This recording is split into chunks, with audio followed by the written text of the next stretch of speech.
नमस्कार दोस्तों, आप सभी का स्वागत है आपके अपने YouTube चैनल ज्ञान स्टडी LMP पर। दोस्तों आज हम लोग सीटेट में आने वाले मैथ के सवाल लगाने वाले हैं जो कि आपकी आने वाली परीक्षा के लिए काफ़ी इम्पॉर्टेंट हैं। तो आइए दोस्तों क्लास में चलते हैं और आज के सवालों को हल करते हैं। उससे पहले दोस्तों अगर आप चैनल पर पहली बार आए हैं तो चैनल को सब्सक्राइब कर लें, साथ में बेल आइकन को अंडर प्रेस कर लें जिससे अगली क्लास की जानकारी आपको मिल सके। अब दोस्तों आइए आज की क्लास शुरू करते हैं। आज का हमारा पहला सवाल है, 3 ब्रांड ए, बी तथा सी के पेन क्रमशः 10, 12 और 24 के पैकेटों में उपलब्ध हैं। यदि एक दुकानदार को तीनों प्रकार के पेन समान संख्या में खरीदने हैं तो उसके द्वारा खरीदे जाने वाले पैकेटों की न्यूनतम संख्या क्या होगी। इसमें दोस्तों तीनों ही दी हुई पैकेटों की संख्या का लासा निकाल देना है। तो लासा निकाल देते हैं। अगर हम 10, 12 और 24 का अगर हम LCM निकालें तो ये दोस्तों हो जाएगा, पहले ये दोस्तों 2 से कटेगा, ये 5 बार में कट जाएगा, ये 6 बार में कटेगा और ये 12 बार में कटेगा। इसी प्रकार से दोस्तों इसको फिर से 2 बार में करेंगे तो 5 तो दोस्तों कटता नहीं, यहाँ पे 3 हो जाएगा, यहाँ पर 6 हो जाएगा। फिर दोस्तों एक बार हम 2 से करेंगे तो ये 5 तो ऐसे ही रहेगा, ये 3 भी ऐसे रहेगा, यहाँ पर फिर से 3 आ जाएगा। उसके बाद दोस्तों 3 से करेंगे तो ये 5 तो ऐसे ही रहेगा, यहाँ पे 1 और यहाँ पर 1 हो जाएगा। अगली बार में जब दोस्तों हम 5 से करेंगे तो 5 के नीचे भी 1 ही हो जाएगा। तो इसका दोस्तों जब गुणनखंड करेंगे तो 2 गुणे 2 गुणे 2 गुणे 3 गुणे 5 ये दोस्तों आ जाएगा। और इसको जब दोस्तों हल करेंगे तो ये 120 हो जाएगा। खरीदे जाने वाले पैकेटों की न्यूनतम संख्या, अब दोस्तों 120 जब आया है और इसमें 10 एक ब्रांड के 10 हैं तो इसको जब 10 से डिवाइड करेंगे तो 0 0 कैंसिल हो जाएगा, ये 12 आ जाएगा। इसी प्रकार दोस्तों बी जब ब्रांड के हम लोग निकालेंगे तो बी ब्रांड के 12 पैकेट दिए हुए हैं, बी ब्रांड के 12 पैकेट दिए हुए हैं तो 120 को जब हम 12 से डिवाइड करेंगे तो ये 10 आ जाएगा। और इसी प्रकार जब दोस्तों सी ब्रांड के निकालेंगे तो सी ब्रांड के 24 दिए हुए हैं तो जब 120 को 24 से डिवाइड करेंगे तो ये 5 आ जाएगा। एक ये हो गया, एक ये हो गया और एक ये हो गया। तो इसी क्रम में ये दोस्तों हो जाएगा ए ये था दोस्तों, ए 12 हो जाएगा। बी में ये दोस्तों दिया हुआ है, ये 10 हो जाएगा। और ये हमने सी का निकाला, ये 5 आ गया।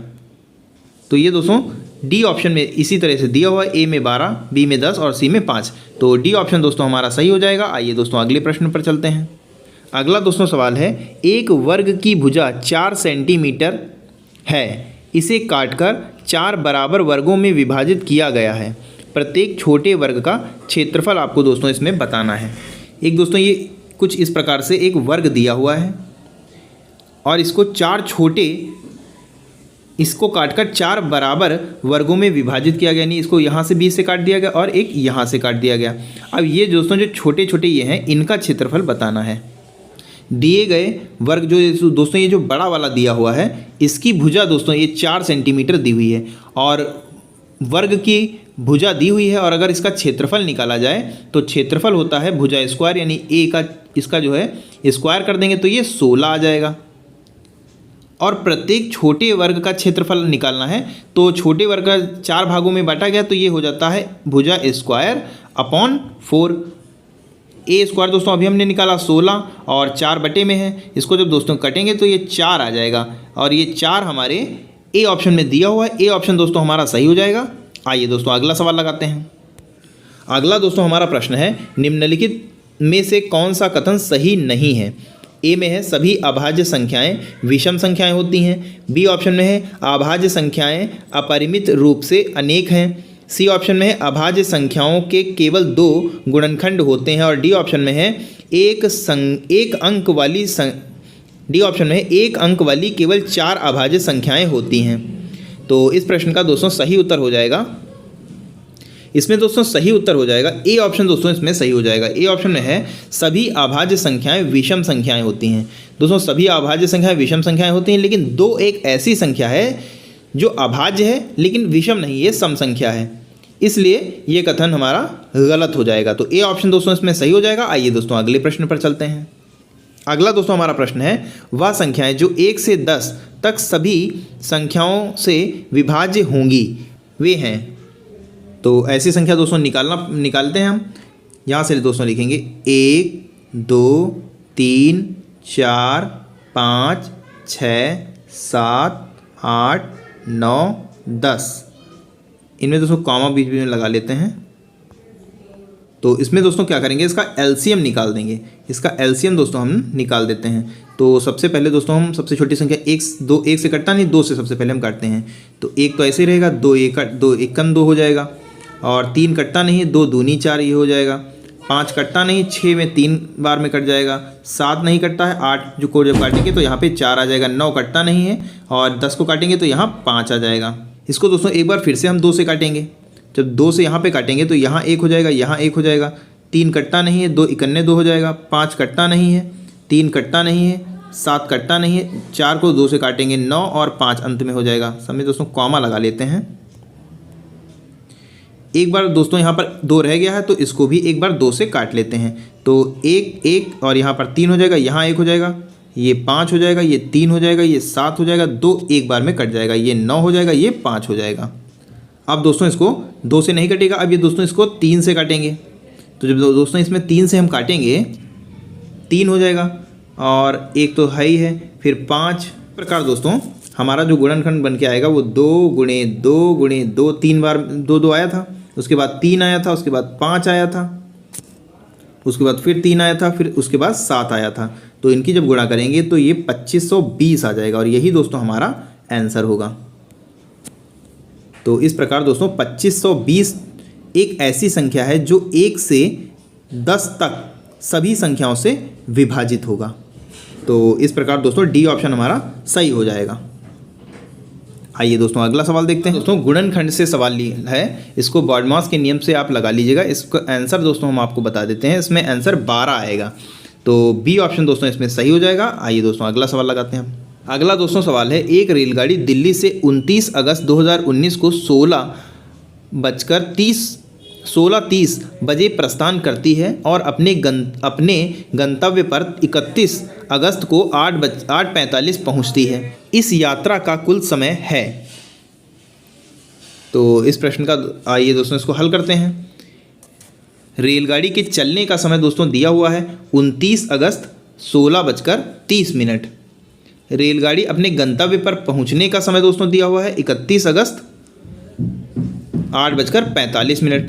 तो यहाँ से दोस्तों जब हम इनको घटाएंगे, यहाँ पर दोस्तों अगर हम कुल समय निकालें तो ये निकलेगा 29 और 31 यानी 2 दिन लगे। ये लगभग दोस्तों आप निकालेंगे तो इसको 36 घंटे आ जाएगा। ये 36 घंटे इधर आएगा, और 4:30 से 8:30 का जब निकालेंगे तो ये 4 इसमें जोड़ देंगे, 4:15 इधर आ जाएगा दोस्तों ये। तो इसको दोस्तों जोड़ेंगे तो ये 40.15 यानी 40 घंटे 15 मिनट का समय आएगा। तो ये दोस्तों डी ऑप्शन हमारा सही हो जाएगा। डी ऑप्शन में दे रखा है, डी ऑप्शन हमारा सही हो जाता है। आइए दोस्तों अगला सवाल लगाते हैं। अगला दोस्तों सवाल है, कक्षा 2 के छात्रों को 44 लिखने के लिए कहा गया तो कुछ ने 404 लिखा। अध्यापक के रूप में आप इसको कैसे संबोधित करेंगे? आपके ऑप्शन है, उनकी कॉपियों में सही उत्तर लिखेंगे। बी ऑप्शन में उन्हें मूर्त पदार्थ से नियम समझाएंगे, और सी ऑप्शन में है उनको उस समूह में रखेंगे जिसने सही लिखा है। डी ऑप्शन में है उन्हें सही उत्तर प्राप्त करने के लिए कहेंगे। तो इस प्रश्न का दोस्तों सही उत्तर हो जाएगा ऑप्शन बी ही दोस्तों इसमें सही हो जाएगा। अध्यापक को इस त्रुटि को संबोधित करने के लिए उन्हें मूर्त पदार्थ में नियम समझाने चाहिए। तो बी ऑप्शन दोस्तों इसमें सही हो जाएगा। बी ऑप्शन दोस्तों इसमें सही हो जाएगा। आइए दोस्तों अगले प्रश्न पर चलते हैं। अगला दोस्तों प्रश्न है, गणित के प्राथमिक पाठ्यक्रम में प्रतिचित्रण का परिचय देने का मुख्य प्रयोजन है। ऑप्शन है दोस्तों 4 दोस्तों कथन दिए हैं, आपको बताना है इनमें से कौन कौन से सही हैं। ए में है त्रिविमीय विचार क्षमता को प्रोत्साहन देना, बी में है आनुपातिक विवेचना को प्रोत्साहन देना, सी में है विषय को सरल और रुचिकर बनाना। डी में है संख्याओं की निरस्ता को समाप्त करना। तो इस प्रश्न का दोस्तों सही उत्तर हो जाएगा, 4 दोस्तों ऑप्शन दिए हुए हैं, आपको बताना इनमें से कौन सा सही है। तो इनमें सही हो जाएगा, इसमें दोस्तों सी ऑप्शन सही हो जाएगा, यानी ए और बी कथन हमारे सही हैं। तो सी ऑप्शन दोस्तों हमारा सही हो जाएगा। त्रिविमीय विचार क्षमता को प्रोत्साहन देना और आनुपातिक विवेचना को प्रोत्साहन देना गणित के प्राथमिक पाठ्यक्रम में प्रतिचित्रण का परिचय देने का मुख्य प्रयोजन है। तो इस प्रकार दोस्तों सी ऑप्शन हमारा सही हो जाएगा। आइए दोस्तों अगले प्रश्न पर चलते हैं। अगला दोस्तों प्रश्न है एनसीएफ राष्ट्रीय पाठ्यचर्या 2005 के अनुसार निम्नलिखित में से कौन से विषय प्राथमिक विद्यालय में गणित पाठ्यक्रम का भाग नहीं है। ऑप्शन है चौपड़, टाइलिंग, बी ऑप्शन में है सममिति, सी ऑप्शन में है प्रतिरूप और डी ऑप्शन में है अनुपात। तो इस प्रश्न का दोस्तों सही उत्तर हो जाएगा अनुपात। दोस्तों इसमें सही उत्तर हो जाएगा। एनसीएफ 2005 के अनुसार अनुपात प्राथमिक विद्यालयों में गणित पाठ्यक्रम का भाग नहीं है। तो डी ऑप्शन दोस्तों सही हो जाता है। आइए दोस्तों अगले प्रश्न पर चलते हैं। अगला दोस्तों प्रश्न है प्राथमिक कक्षाओं में बच्चों को गणित पढ़ाने के लिए बनाई जाने वाली पाठ्य योजना का निम्नलिखित में से कौन सा अति महत्वपूर्ण पहलू है। ऑप्शन है दोस्तों ए ऑप्शन में है पाठ्य पुस्तक के अनुक्रम का अनुसरण करना, बी ऑप्शन में है गणितीय संकल्पनाओं को संरचनात्मक ढंग से प्रस्तुत करना, सी ऑप्शन में विद्यार्थियों को अवसर देना कि वे संकल्पनाओं की संरचना करें और डी ऑप्शन में क्रियाकलापों को लिखना और इस संदर्भ में प्रश्न देना। तो इस प्रश्न का दोस्तों सही उत्तर हो जाएगा, इस प्रश्न में दोस्तों सी ऑप्शन हमारा सही हो जाएगा। प्राथमिक कक्षाओं में बच्चों को गणित पढ़ाने के लिए शिक्षक को पाठ्य योजना बनाना एक महत्वपूर्ण कार्य है। इसके लिए वह पाठ में सम्मिलित पाठ्यक्रम को विषय में चर्चा करे और उसे दैनिक जीवन में प्रयोग से जोड़कर विद्यार्थियों को समझाए। उसके बाद विद्यार्थियों को अवसर दे कि वे ऐसे ही अनेक उदाहरणों को जानने का प्रयास करें। अतः प्राथमिक कक्षाओं में बच्चों को गणित पढ़ाने के लिए पाठ्य योजना